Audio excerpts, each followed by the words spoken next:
物が少なくても部屋に暖かさがあり、ゆったりと暮らしている方がいます。一方で、物を大切にしているはずなのに、なぜか家が狭く感じる。片付けても心が休まらない。そんなことはありませんか？その違いは片付けのセンスではありません。物を持ち続けることで、自分が何を失っているかに気づいているかどうかです。今日は物を減らせる人が見ている6つの共通点から、心地よい家の理由を一緒に紐解いていきましょう。こんにちは、黄金の暮らし手帳です。まだ使える。高かったから。いつか必要になるかもしれない。そう思うと、どうしても手が止まってしまいますよね。そして、私は片付けが苦手なんだと、自分を責めてしまうこともあるかもしれません。でも、安心してください。それは、意志が弱いからでも、片付けが苦手だからでもありません。例えば、使っていないものが棚の一段を占めていたり、必要なものを探すために時間を使ったり、掃除のたびに物を動かして、どこにしまおうと何度も迷ったりしていませんか？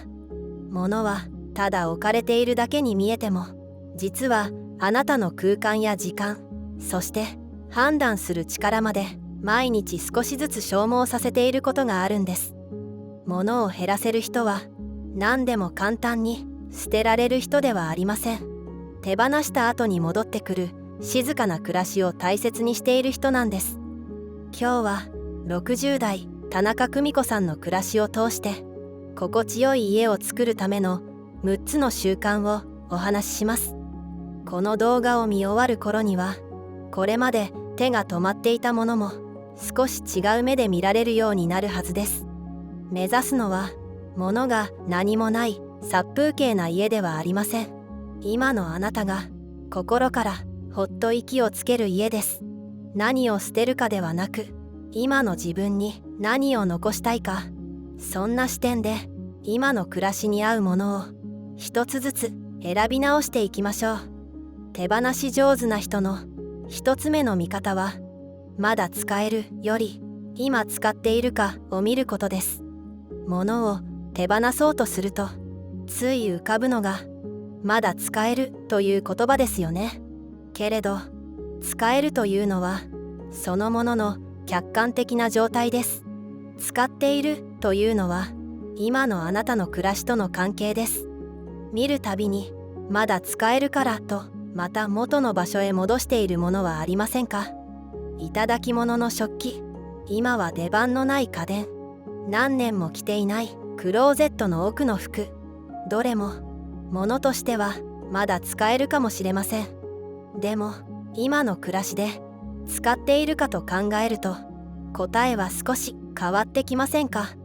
久美子さんの台所にも何年も前に買った大きなミキサーがありました。買った頃は野菜のスープや果物のジュースを作るのを楽しみにしていました。けれど本体が重く、戸棚の奥からよいしょと持ち上げるだけでも一苦労。使った後は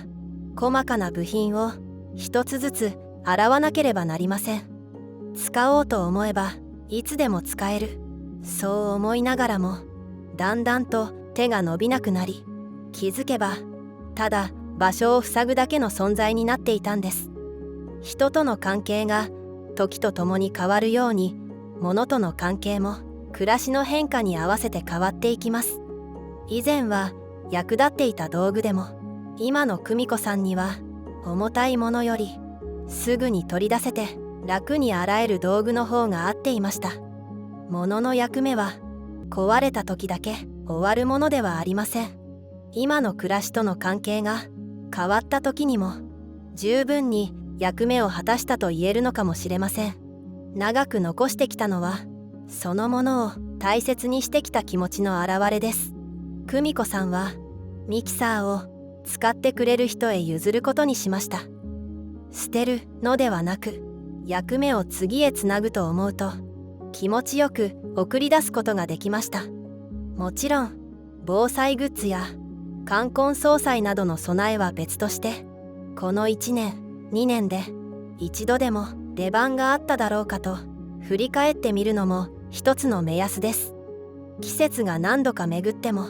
一度も使わなかったなら、今の暮らしとは少し距離ができているのかもしれません。まずは今日、戸棚や引き出しから一つだけ手に取ってみてください。そして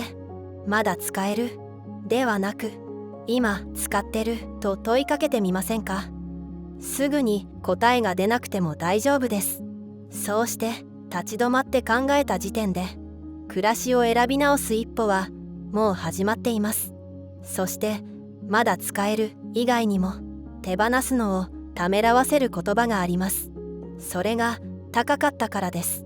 手放し上手な人の2つ目の見方は、買った時の値段ではなく、今の暮らしの中での価値を確かめることです。ブランド品のバッグ、昔の趣味で買った高価なカメラ、来客用に揃えた上等な食器、そうしたものを見ると、支払った金額だけでなく、手に入れた時のときめきまで思い出されて、なかなか手放しにくいですよね。けれどここで一度値段と価値を分けて考えてみませんか。値段とは過去に支払った一度きりの金額です。一方でそのものの価値はどれだけ役立ち、心を満たしてくれているかで変わっていくものなんです。もちろん当時のあなたにはそのものを選ぶ大切な理由がありました。でももし今日お店で初めて出会ったなら、今の私はもう一度この金額を払って買うだろうか。そう問いかけると、今も持ち続けたいものかどうか判断しやすくなります。もしかすると手放せずにいるのは、物そのものよりも支払ったお金やあの時これを選んだ自分を否定したくないからかもしれません。久美子さんのクローゼットにも長年手放せなかった上質なウールコートがありました。冬の外出で何年も大切に着てきたものです。でも今は重さが肩にこたえ、軽い上着ばかりに手が伸びるようになりました。ハンガーから外すとずっしりとした重さが両腕に伝わり、久しぶりに鏡の前で合わせてみると答えははっきりしていました。今の自分ならもっと軽くて楽に着られるものを選ぶ。それが今の久美子さんに合った選択だったんです。私たちは一度手に入れたものには思い出や愛着が重なって、ますます手放しにくくなります。使っていないものにもしまう場所や手入れする手間がかかり続けます。久美子さんもコートの虫食いを防ぐために時々風を通しながら手入れを続けていました。持っているだけでも小さな負担は続いていくんですね。あなたにも高かったからと何年も残しているものはありませんか。嬉しい気持ちで選び大切に使ってきたものなら、そのものから受け取った価値はもう十分にあったはずです。その上で今も選びたいと思えるなら、これからも残す価値のあるものです。反対に今なら別のものを選ぶと思うなら、そのものはすでに役目を果たしたのかもしれません。今の自分に合うものが残るほど、毎日の支度や家事も少しずつ軽くなっていきます。過去の値段ではなく、これからの暮らしに何が心地よいのかを改めて選び直していきましょう。さて、ここからは物そのものだけでなく、保管するために使っている場所にも目を向けていきます。3つ目は、物が占めている空間の価値を考えることです。押し入れの半分を占める来客用の布団、何年も開けていない段ボール、棚の一段に残した空き箱、あなたの家にも思い当たるものはありませんか。置いてあるだけ、それほど邪魔ではないとつい残してしまいますよね。けれど使っていないものを置き続けることは、家の一部をそのもののために貸し続けているのと同じです。だからこそこう問いかけてみてください。このものを残す安心と、この場所が空く心地よさ、今の暮らしにはどちらが大切だろうかと。空間もまた大切な財産なんですね。久美子さんの家にも長い間物に占領されていた場所がありました。廊下の隅に置いた大きな紙袋です。中には古いカタログや包装紙、空き箱が入っていました。ここなら置いても邪魔にならないとそのままにしていたんです。けれど足元を気にせず歩けることはこれからの暮らしではますます大切になっていきます。掃除機をかけるたびに動かし、通るときは足元を気にして避ける。ほんの些細なことですが、たった一つの紙袋が暮らしの動線を重くしていたんです。ある日、中身を見直して紙袋を片付けました。廊下が急に広くなったわけではありません。それでもまっすぐ歩ける。掃除機を止めずにかけられる。久美子さんはその小さな変化に思っていた以上の解放感を覚えました。戻ってきたのは紙袋一つ分の場所だけではありません。何気なく置いていたものが歩きづらさや足元の危険を生んでいたことにも改めて気づいたんです。物は増やそうと思えばいくらでも増えていきます。けれど棚の一段も床の一角も押し入れの半分も家の中で使える場所には限りがあります。物を上手に減らせる人はここが空いたら暮らしはもっと動きやすくなるだろうかと空間にも目を向けています。家の広さそのものより今の自分が気持ちよく歩ける場所、楽に動けてほっとできる居場所がどれだけ残っているか、そう考えると何も置いていない場所もこれからの暮らしを楽にしてくれる大切な余白に見えてきませんか。そして物が増えると目には見えないけれど一緒に増えていくものがあります。それが物を管理する手間です。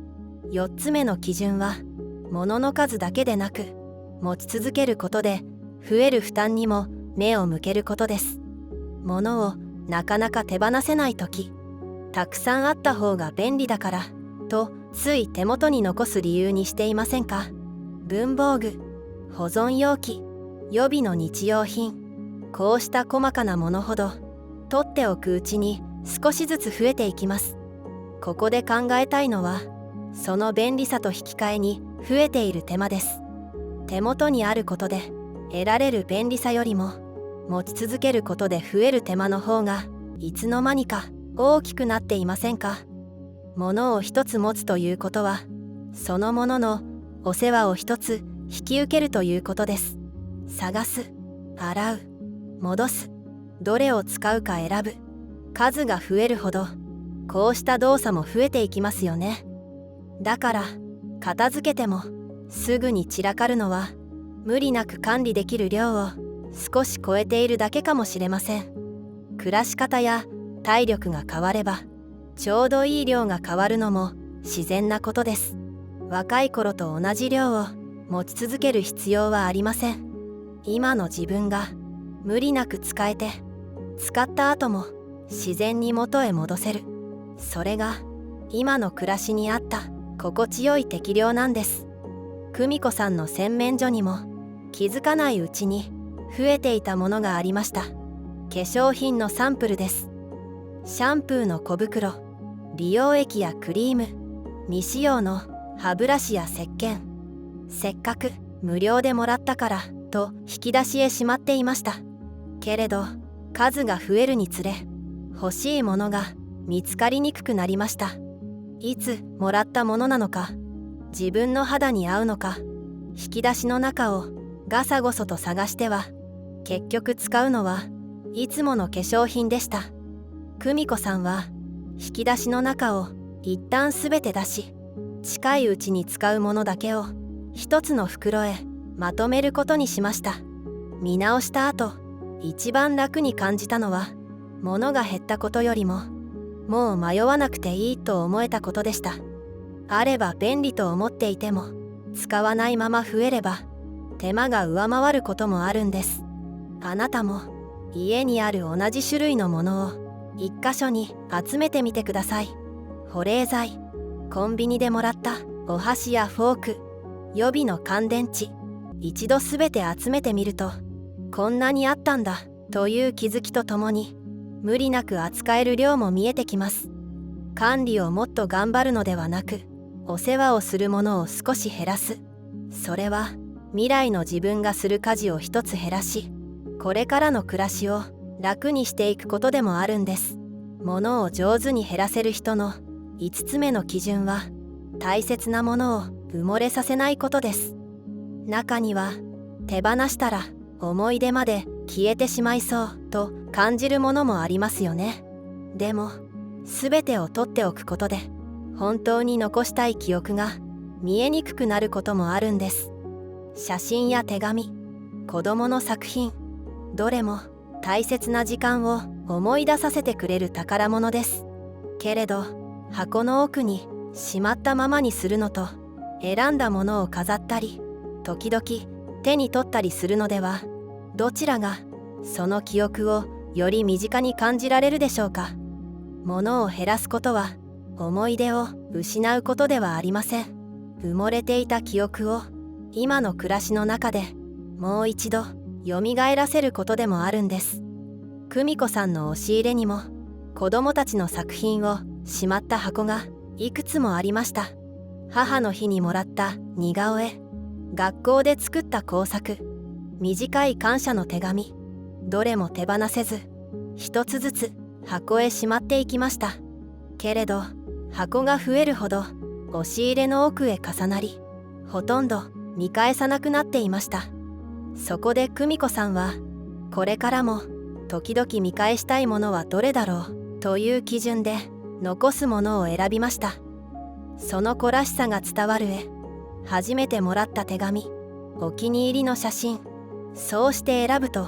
何箱もあった思い出の品は小さな箱一つに収まりました。物の数は減っても、残したものに込められた記憶は変わりません。